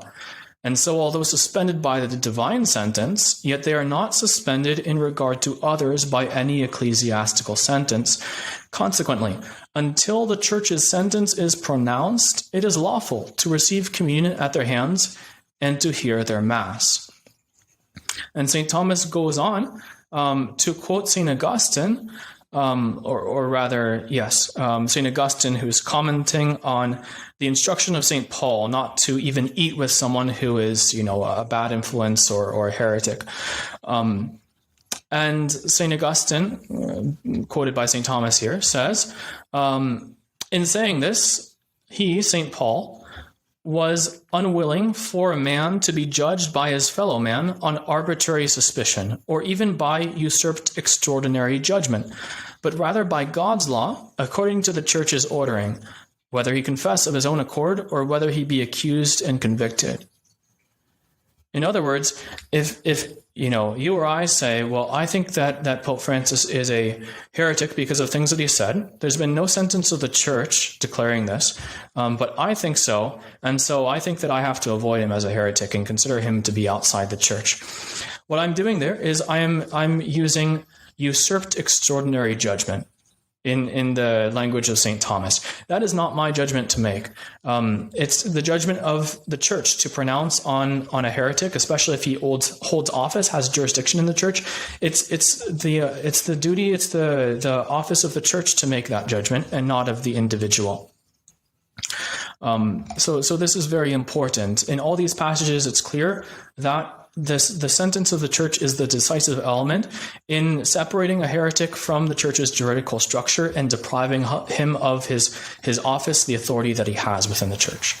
All right, that makes sense. We can't judge. It is up to the church to make this official, to make this pronouncement concrete. Absolutely. Okay. Have there been?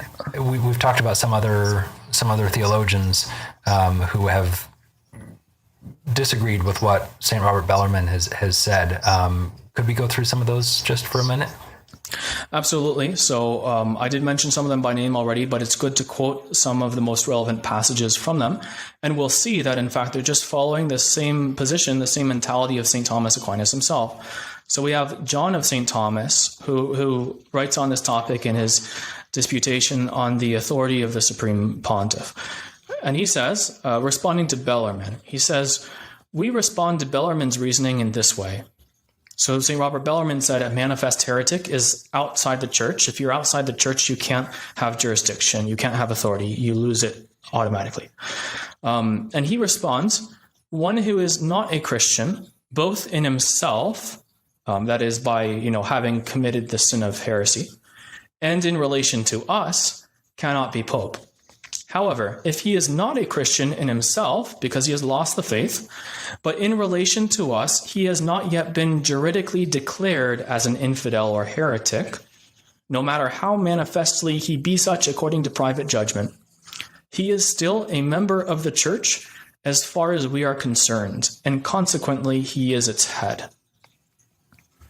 It's a very clear statement, and it's following right on the heels of what we just read from St. Thomas, that, a sinner who has not yet been condemned by any sentence of the church, although he may be suspended by the divine sentence, to use the language of St. Thomas, yet he's not suspended in regard to others by any sentence of the church. And so he remains a minister of the church and can be lawfully approached for the sacraments.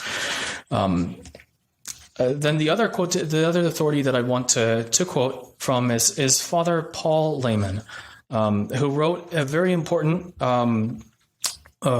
basically textbook of moral theology in the 17th century.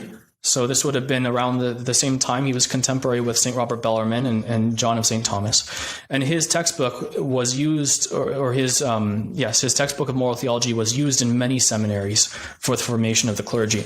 So his opinion is certainly of great authority. And he wrote that the Supreme Pontiff, insofar as he is a private person, can become a heretic. And by private person, we understand insofar as he's not, defining dogmas ex cathedra, because when the Pope, defines something, infallibility will prevent him from erring, let alone from teaching heresy. But insofar as he's a private person, not defining truths infallibly, he can become a heretic. Nevertheless, as long as the Pope is tolerated by the Church and publicly recognized as the universal pastor, he really continues to possess the power of the papacy, so that all of his decrees have no less force and authority than if he were truly a believer. The reason for this is that it is expedient for the well-governing of the Church, even as in any other well-constituted commonwealth, that the acts of a public magistrate remain valid as long as the magistrate remains in his office and is publicly tolerated. And that, once again, is coinciding perfectly with what was said by St. Thomas Aquinas, where he noted that as long as a minister of the church is tolerated in his ministry, he that receives a sacrament from him, or who that, considers himself to be subject to him in some way, does not communicate in his sin, but communicates with the church from whom he has his ministry. In other words, as long as the church tolerates someone in his ministry, that person, even if he be guilty of the sin of heresy, is still a member of the church juridically, or in relation to us, and is still a lawful and invalid office holder. He still has his authority in the church until a sentence is passed against him.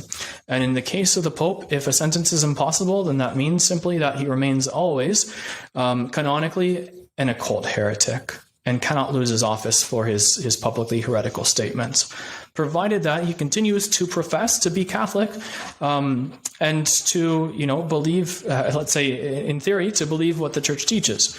Then the teaching of individual heresies is not sufficient to make him a canonically manifest heretic.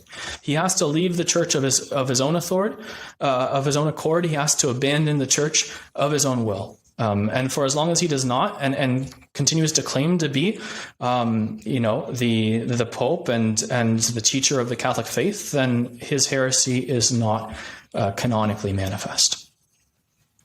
It's very interesting. Again, I forget what the principle is, but I think you and I spoke about it when we did the Crisis series a few months back, that there's this principle that whoever holds it, you have to give them the benefit of the doubt that they hold it, and it is for the good of the people. It is good for the good of the faithful. Whether we're talking about a temporal ruler or a spiritual ruler, for the good of the faithful, you have to assume that person has that authority.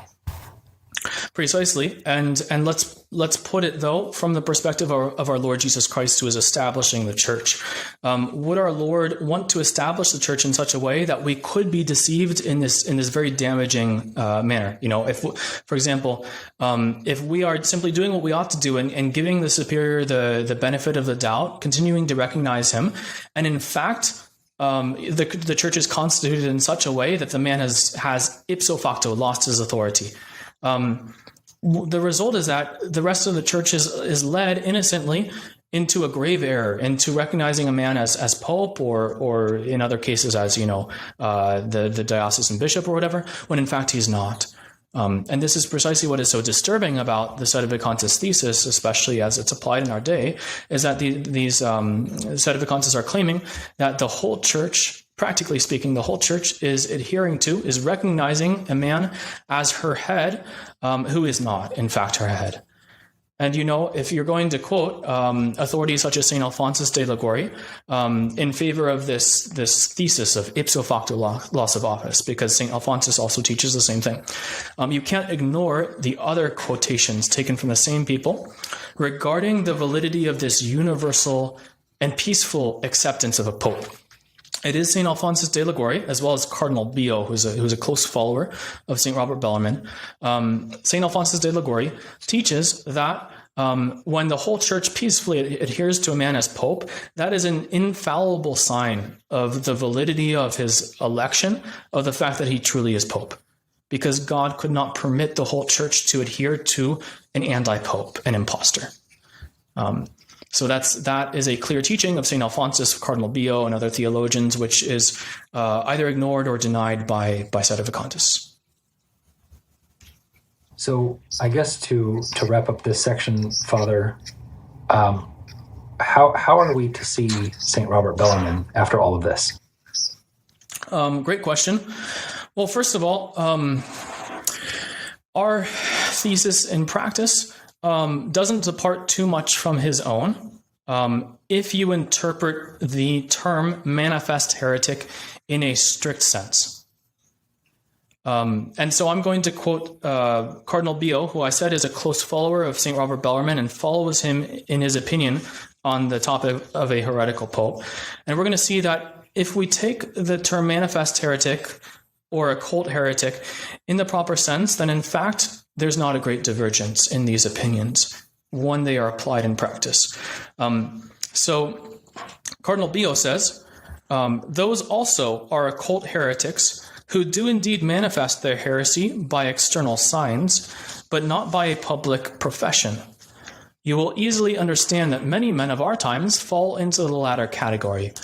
Those, namely, who either doubt or positively disbelieve matters of faith, and do not disguise the state of their mind in the private affairs of life, but who have never expressly renounced the faith of the Church, and when they are asked categorically about their religion, declare of their own accord that they are Catholics.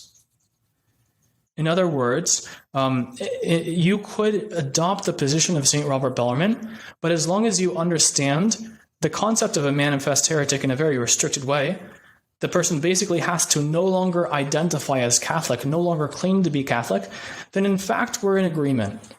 Because even the theologians that we've quoted who say, you need a sentence of the Church, they're talking about a man who says heretical things but still claims to be a minister of the Church, still claims to have the faith of the Church. And there, because of that, those two claims that the same man makes, which are logically in opposition to each other, logically contradictory, you have this doubt. And that's where a sentence of the Church is needed to clarify things,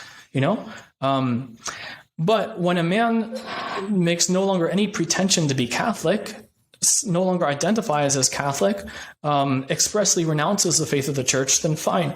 You don't need a sentence of the Church there. And that's the way in which, a theologian like Cardinal Bio understands St. Robert Bellarmine's thesis. And in fact, there are lines in St. Robert Bellarmine which would tend to indicate that this is how we should understand him. For example, where he says, as we've already quoted, it is certain, whatever one or another may think, that an occult heretic, if he be a bishop or even the supreme pontiff, does not lose his jurisdiction until either he publicly separates himself from the Church. So that doesn't sound like just making a heretical statement in public, like the post-conciliar popes have done, until he either publicly separates himself from the Church, or being convicted of heresy is unwillingly separated. And who will convict him of heresy? It's not going to be you or me in the pews saying, I think this man is a heretic. So understood properly, his thesis is acceptable. The whole problem comes from, where he introduces the example of Nestorius and gives the impression that just saying heretical things in public is enough to be a manifest heretic. That's where we would disagree if indeed St. Robert Bellarmine holds that is sufficient.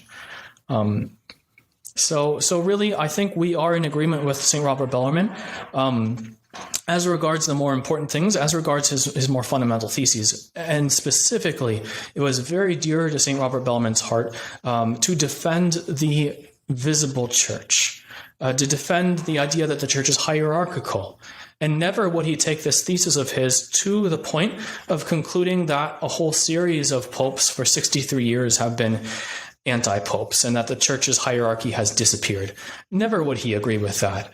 And if he had to choose, I think, between saying that on the one hand and renouncing his opinion about a heretical pope and this, ipso facto loss of office, I think he would choose to renounce his own opinion on this matter, because the other thing is beyond dispute. There is no question that the Church must always have a visible hierarchy. As we've seen from Vatican I, from the statements of Pope Leo XIII and from others as well. And it's St. Robert Bellarmine himself who writes in his work on the Church Militant, which I recommend to any sedevacantists to read in its entirety. Read that whole work on the Church Militant. He says that the visible Church is indefectible. The visible Church, note that term. And indefectible means incapable of, ceasing to exist. The visible Church is indefectible, and by the term Church, we understand not one person or another, but a multitude gathered together in which there are prelates and subjects. But if the sedevacantists of today are right, there are no prelates in the Church. There are no residential bishops who have been validly appointed. And so in their conclusions, they contradict other teachings of St. Robert Bellarmine that I think are far more fundamental to his understanding of the Church. And so I would say that, in fact, we are the ones who are in agreement with St. Robert Bellarmine, even if we may, challenge this or that thesis or the way that some people have understood it. We're the ones that ultimately agree with him upon his fundamental principles of ecclesiology. So just to bring this all back to where we started from, Father, these recent statements by Pope Francis, they are in disagreement with previous teachings of the Church. They are in disagreement with previous teachings of the popes. even if we can call them heretical statements, we cannot use these basically as ammunition to say that Pope Francis is no longer the Pope. It just doesn't follow. Exactly. It does not follow with necessity. Even if you are of the opinion that St. Robert Bellarmine holds, that a manifest heretic loses his office before a formal declaration by the Church, is it certain really that he's a manifest heretic? That term was never defined by St. Robert Bellarmine. Exactly what is required for that. And never should we follow a particular theological opinion to a point that we end up denying basic doctrines of the Church, such as what Vatican I has taught about the perpetual succession of popes, about the permanency of the papacy as the principle of the Church's the unity and the Church's visible foundation. These things we can't call into question. And so if it's a question of choosing between one theological opinion and another, for sure, we'll choose the opinion which is safer and which better protects these doctrines of the Church. And in this case, I think the safe opinion is the one that holds that for a pope or any other person in the Church to lose his authority, his jurisdiction, there would need to be a sentence. And without a sentence, that doesn't happen. The crime of heresy remains canonically occult. And we've seen support for that in texts of St. Thomas Aquinas and of other theologians, and some of them even arguing from the practice of the Church, as BOR does, saying that, this is the practice of the Church to wait until a sentence is given before we consider a man to have lost his jurisdiction. And I think those arguments are very powerful. And what they do is they prevent us from having to follow this line of reasoning, which ends up in ultimately the defection of the visible hierarchy and thus the defection of the Church. We don't want to go there, and there's no need to, because there are solid theological opinions which don't lead in that direction. Sure. As we wrap up here towards the end, Father, just as a matter of curiosity, and it would help to provide some context, sedevacantism seems like kind of a new innovation within the Church, or a new invention, so to speak. Have there been periods of sedevacantism, or has this been a theory that has been accepted in the past? Absolutely. Well, as for its broad acceptance, this just comes back to the whole theological debate that we've been talking about, a debate that's never been authoritatively resolved. But can we point to examples of men who have tried to apply this principle and say that a certain pope has lost his office for heresy, even though he had not yet been declared such? Yes, we can find examples of individuals and even groups that have done so, and in some cases have persevered in doing so for many years. But without exception, all of them were wrong. And I think that in fact provides a very valuable historical lesson that we too ought to be cautious. It's not prudent to rush into these kinds of judgments. So there are certain councils that have set themselves in opposition to a pope and declared him a heretic and sought to depose him, and have even proceeded to elect for themselves an anti-pope, such as happened, for example, in the Council of Basel in the 15th century, if I recall correctly the date. And this council declared Pope Eugene IV a heretic and proceeded to elect for itself an anti-pope, Felix V, who was the last of the anti-popes up until the present day sedevacantism. So there was that council.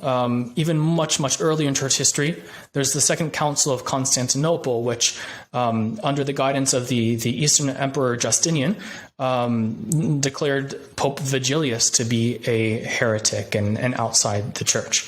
They didn't actually issue a sentence of excommunication. There were some hesitations there, but they were certainly going in that direction. We can mention Savonarola, who was a very famous Dominican friar, a preacher and reformer of morals during the corrupt Renaissance period of church history, and he was very scandalized by Pope Alexander VI who was, genuinely a scandalous pope, one who was very worldly and it seems indulged in many vices.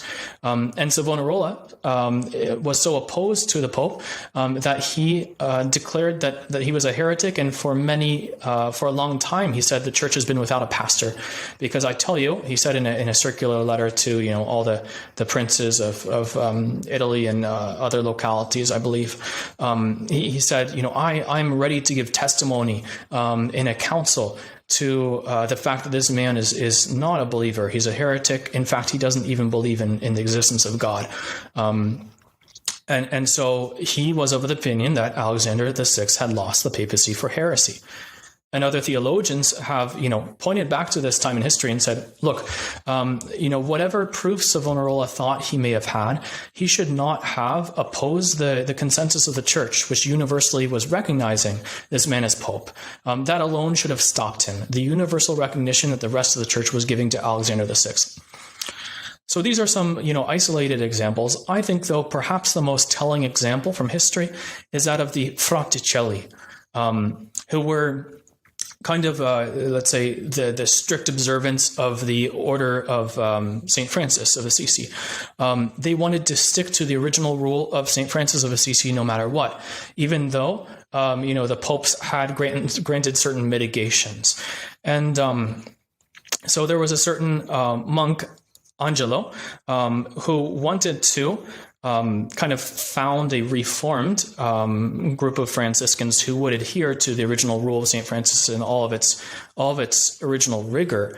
But when Pope John the 22nd refused to give authorization for this congregation, Angelo erected it anyways and founded in this independent Franciscan order known as the Fraticelli. And he and his followers denied that John the 22nd was really Pope, since he had abrogated the rule of St. Francis, which according to them was basically the gospel pure and simple. I'm taking this from the Catholic Encyclopedia, their article on the Fraticelli, which is worth reading in its entirety. Sure. And so apparently these monks, the Fraticelli, they asserted that the decrees of John the 22nd were invalid, that all other religious and prelates were damned, and that the commission of mortal sin deprived priests of the sacerdotal dignity and powers. So they fell into certain other errors regarding this question of jurisdiction and the powers possessed by ministers of the church. But what's important is, or what's interesting is that this denial was not only extended to John the 22nd, but also to his successors. They persisted in this kind of sedevacantism. So again, this all began in the year 1318. That's when the Fraticelli originated, and we can go all the way to the year 1389. So that would be how many years? 71, I think. Something like that, since the founding of their congregation. So that's an even longer period than what we've seen so far from the death of Pius XII until now. And they were still holding to this idea that John the 22nd and all of his successors had been anti-popes. For example, one of their most important members, Fra Michel Berti, who was a member of the Ancona branch of the Fraticelli, after preaching the Lenten course to his associates in Florence, we're told that he was arrested on the 20th of April, 1389, and was condemned by the Franciscan Archbishop of Florence to be burned at the stake. And this man, Fra Michel Berti, he died chanting the Te Deum, while his followers, unmolested by the authorities, exhorted him to remain steadfast. And to the very end, he maintained that John the 22nd had become a heretic by his 4 decretals, that he and his successors had forfeited the papacy, and that no priest supporting them could absolve validly. So you see this persistence of this schismatic group for it looks like more than 70 years. You still have these men who are claiming that this whole succession of popes were anti-popes, were invalid, that they were heretics and had lost the papacy for their heresy. I think it's a fascinating parallel. And we see again, that they were men of austerity, of good intentions. Even the man dies, being burned at the stake and chanting the Te Deum and being supported by his followers to remain steadfast. And that's precisely what I think we see in the sedevacantists today. It's a very dangerous position because, history has judged the Fraticelli and has not judged them favorably. Right. And I'm afraid that those who like the Fraticelli, think that they can declare a whole series of popes to be invalid, anti-popes, that they run the risk of being considered in the judgment of the church and in the judgment of history as schismatics. It's a real danger. Right. Father, this has been fascinating, and this has been longer, I think, than any other podcast we've done, but I think it's been important for us to go through it very clearly, very specifically, going through all of these different stages, because, again, this is, sedevacantism is something that is infecting, I would say, the church, but especially the traditional Catholic movement very strongly, especially in recent years, which is disheartening, in my opinion. Indeed, it's something that we have to be on the lookout for, and I think that we ought to seek guidance in the example of Archbishop Lefebvre, who of course himself toyed with this idea. He knew of the thesis of St. Robert Bellarmine and often, in fact, spoke about it. And after events such as Assisi, where John Paul II had allowed for this public worship of false gods, even a statue of Buddha to be put on top of the altar in Assisi. Archbishop Lefebvre very understandably was shaken by this and said, is it possible that this man be pope? But always with his customary prudence, he understood that, in fact, the visibility of the church and of her hierarchy is something too fundamental for us to call into question. And in fact, there is nothing obliging us to embrace this theological opinion that as soon as a man, says something heretical in public, that he's lost his office. There are many reasons to think that that's not true. And most of all, if it leads us into dangerous waters where we find ourselves rejecting much more fundamental teachings of the church concerning her own, divine constitution, her visible hierarchy. We can't go there. Right. That makes sense. Father, thank you again so much, and look forward to having you on at another time. I know this was a big one, so we'll let you relax for a little bit. So thank you so much for your time. Well, thank you, Andrew. It's always a pleasure. You too. God bless. Thank you for listening to and watching the SSPX podcast. In the meantime, if you like what you've been seeing and hearing, please consider a small donation to help support this work. It is free for you to listen to, view, and share, but you can imagine the resources these take. Please visit sspxpodcast.com, click on the support link, and consider a small monthly or a one-time donation of $5 or $10 or $20. If you're not able to support this apostolate monetarily, you can help by sharing these episodes with friends and family members, and by rating and reviewing this podcast on Apple Podcasts or wherever you listen. And of course, the best thing to do is to help with your prayers. This project would be nothing without the priests who take their time to share their experiences and knowledge with us. So please pray for your priests. Thank you for listening, and until next time, God bless you.